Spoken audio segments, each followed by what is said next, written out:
오늘은 십자가상의 두 번째 말씀을 나누고자 합니다. 여러분, 첫 번째 말씀, 아버지여 저들의 죄를 사하여 주시옵소서. 자기들이 하는 것을 알지 못하니이다. 사실 이 기가 막힌 첫 번째 말씀을 들으면서 가장 가까이서 들었던 사람이 누군지 아시죠? 십자가 좌우에 달렸던 강도였습니다. 사실 이들은 처음에 매달렸을 때 예수님에 대해서 전부 둘 다 적대적이었어요. 대제사장, 서기관, 장로들이 예수를 희롱합니다. 그때 마태복음 27장 44절을 보면 함께 십자가에 못 박힌 강도들도 이와 같이 욕하더라. 함께 희롱했어요. 함께. 사람들의 비아냥을 들으면서 같이 비아냥거렸습니다. 사람들이 뭐라고 비아냥거렸냐면 누가복음 23장 35절 만일 하나님이 택하신 자 그리스도이면 자신도 구원할지어다. 이 비아냥거림에 강도들도 같이 참여합니다. 강도 중에 한 사람이 누가복음 23장 39절에 달린 행악자 중 하나는 강도를 얘기합니다. 비방하여 이르되 내가 그리스도가 아니냐 너와 우리를 구원하라. 비아냥거린 거죠. 예수를 비아냥거리고 자신도 구원하지 못한 자 어떻게 세상을 구원할 수 있느냐. 이런 비아냥거리는 그 일에 강도가 함께 참여했던 것입니다. 근데 여러분, 여기서 중요한 것은 이 언어 속에 등장하고 있는 매우 중요한 포인트가 있는데 예수 그리스도 그분이 하나님이시고 메시아신데 자신을 구원하지 않았다는 거예요. 우리를 구원하기 위해서 오셨지만 자기는 구원하지 않았다. 그가 자신을 구원할 수 있었다고요. 근데 구원하지 않았어요. 왜요? 우리 모든 사람의 죄를 대신 짊어졌기 때문에. 예수가 자기 자신을 구원하지 않은 이유는 온전히 우리 때문이었습니다. 우리 때문. 자, 그런데 여기서 우리가 주의해야 될 부분이 하나 있습니다. 그러면 주님이 당신이 저주받으시고 대신 모든 것을 저어주시는 삶을 사셨지만, 그러면 그분 때문에 우리의 모든 인류의 구원이 자동적으로 이루어진 것인가? 그렇지 않죠. 주님께서 죄인을 구원하러 오셨지만 자신을 의인이라고 생각하는 죄인과 자신의 죄를 시인하지 않는 죄인까지 자동적으로 구원이 이루어지는 게 아니라고요.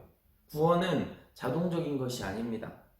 여기서 주의할 것이 다른 강도죠. 한 강도는 예수님께 비아냥거렸지만 이 강도 역시 원래 처음에는 다른 이들처럼 예수님을 욕했습니다. 그런데 어느 순간 다른 태도를 보이기 시작하는 거예요. 그리고 이렇게 얘기합니다.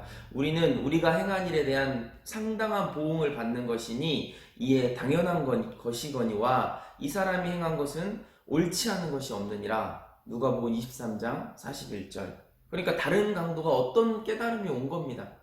도대체 이런 깨달음은 어디에서 온 것일까? 말씀을 깊이 살펴보면 첫 번째 말씀과 밀접한 관계가 있지 않을까 생각합니다. 무슨 얘기냐 하면 예수가 자신을 구원하지 않은 것은 우리를 구원하기 위한 것이라는 깨달음. 그러니까 저들을 사하여 주시옵소서 자기들의 하는 것을 알지 못하니이다.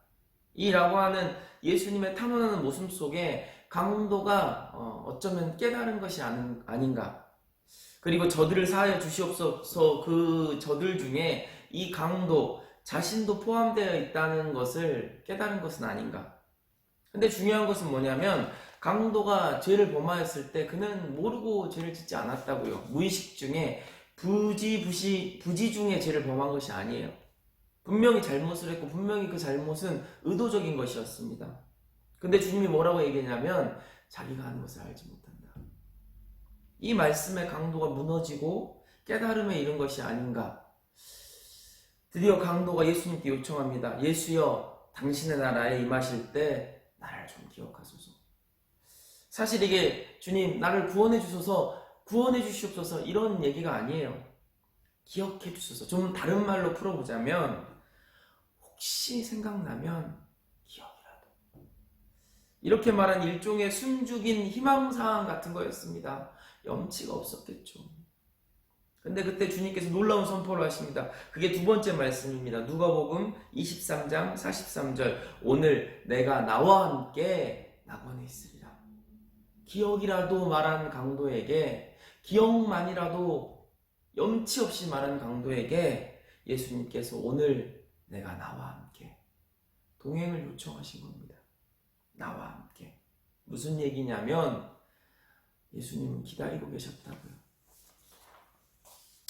우리가 당하고 있는 모든 삶의 문제와 우리의 삶의 죄로 인하여 말미암아 무너지는 우리의 모습을 우리를 대신해서 대신 짊어지시고 죽으시고, 그리고 사실 그 십자가 위에서 예수의 고통이라는 건 말로 형용할 수 없는 그런 고통이었을 터인데, 마지막 순간까지 한 영혼이라도 구원하기 원하셨던 그 놀라운 간절함이 강도를 구원하는 사건 속에 여러분 대표적으로 드러나 있는 거죠.